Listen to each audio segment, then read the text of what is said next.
This next piece is called Crossing the Rubicon.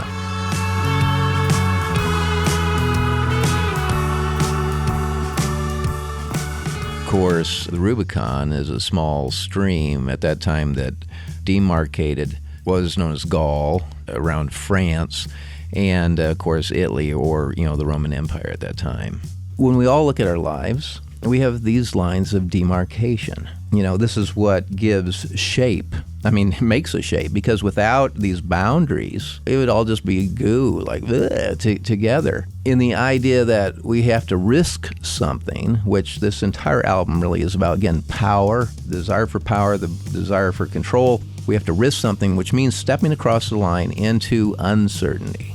That is, things could go bad. You could die. You could lose your fortune. You could lose your health. You could place many other people in jeopardy or peril. And so, crossing the Rubicon is symbolic of our lives and is directly referenced again in this piece. Rubicon I cross with sword upon my hill. And I'll just say this, there's this almost Zen aspect of it as well, that when a person decides to bet on themselves, has the courage to say, hey, this is where the vision is, and I'm going to pay whatever price, I'm going to throw my life away. This summons almost this laser beam-like focus where you're really living at that point. Because if you're living this very ultra-conservative life where you're not venturing out and trying new things, what kind of life is that? What's life about? To me, it's about playing your role, your function, just throwing your life away on that with almost a reckless abandon, you might say. So to be present, that's the Zen part.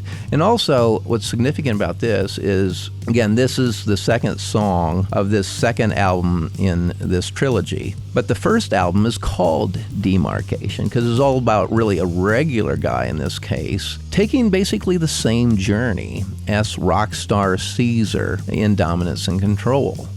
But it's just on an individual level, whereas the second album has to do with, again, a national figure with power and whose actions have significance, just like any political figure that you would have today. So with that, let's cross the Rubicon.